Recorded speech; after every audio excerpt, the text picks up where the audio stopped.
Una cita con la palabra es un podcast que tiene como propósito proporcionar una herramienta a los lectores de la Biblia para que saquen el mejor provecho a cada libro de las Sagradas Escrituras, pues antes de enfrentar su lectura y estudio tendrán una visión general de cada uno de sus libros.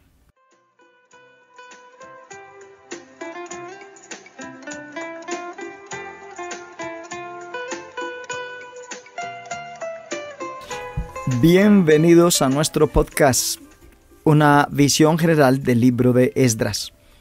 El propósito del libro de Esdras es registrar la fidelidad de Dios en el establecimiento de los judíos en su tierra.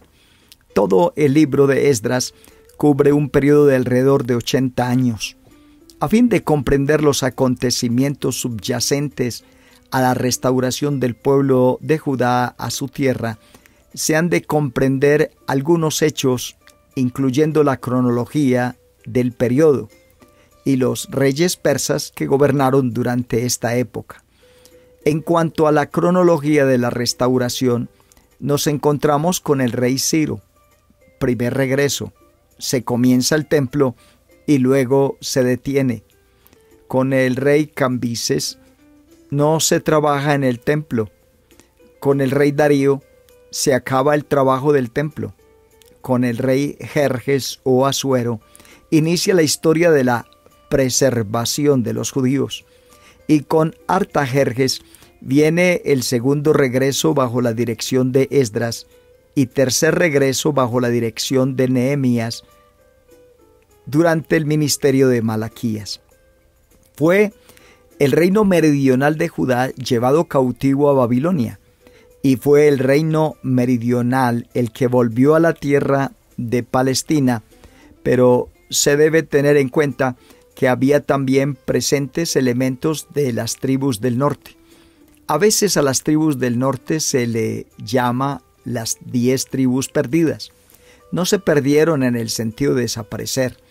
El reino del norte dejó de existir como reino separado, pero había un número significativo de las tribus norteñas viviendo en el sur. Hubo varias migraciones del norte al sur. En la época de la división del reino, muchos prefirieron permanecer bajo el reino davídico. Y de nuevo, en los tiempos del rey Asa, muchos vinieron del norte.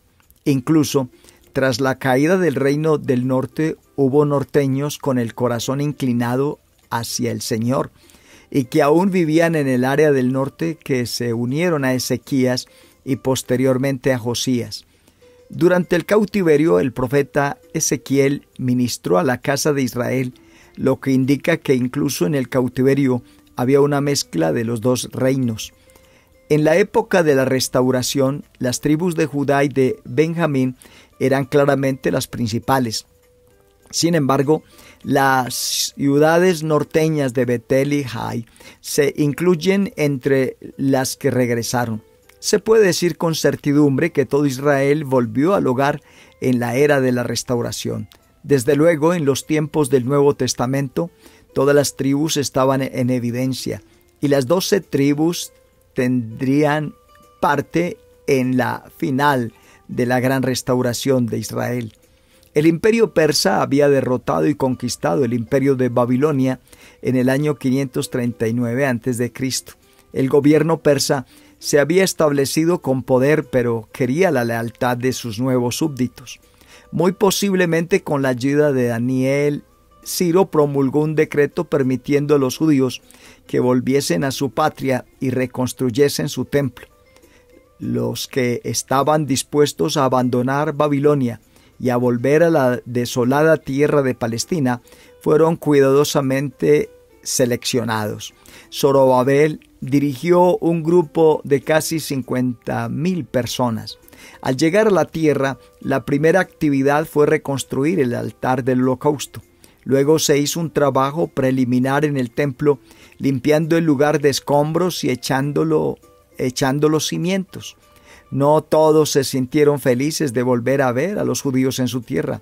Algunos se dedicaron a oponerse al proyecto del templo, amenazando a los judíos y también contratando a abogados para estorbarles en las cortes de justicia. Los enemigos de los judíos triunfaron al detener la obra durante 15 años. Alentados y motivados por los profetas Ageo y Zacarías, el pueblo se dio cuenta de la necesidad de volver al edificio del templo. Llegaron a comprender que habían sido desobedientes e incrédulos, y aunque las circunstancias no habían cambiado, volvieron a la obra y vieron que Dios actuaba ayudándolos. Después de 4 años de duro trabajo, terminó la construcción y se dedicó el templo. Al cabo de unos 80 años después del primer regreso bajo la dirección de Zorobabel, el escriba Esdras volvió con 1,500 personas. Indudablemente Esdras no había nacido cuando se promulgó el primer decreto. Su propósito de ir a la tierra era llevar una sustanciosa ofrenda para ayudar a la gente allí y para enseñar la ley de Dios. El pueblo de la tierra se alegró por la ayuda económica traída por Esdras, y Esdras se gozó por ver finalmente Jerusalén. Desafortunadamente, el pueblo de Israel estaba de nuevo comenzando a contemporizar, incumpliendo las leyes de Dios, especialmente en la cuestión de casarse con paganos. Esdras conocía la ley y conocía la historia reciente. Sabía que si no afrontaba la situación, vendría más acción disciplinaria de parte de Dios. Fue un hombre quebrantado de corazón, el que reclamó al Señor y se lamentó profundamente. Muchos observaron a Esdras y llegaron a darse cuenta a sí mismos de su propia maldad. Esdras fue el catalizador que los llevó a hacer lo correcto. Un hombre piadoso que conoce la palabra de Dios y la obedece puede influir a una gran cantidad de personas.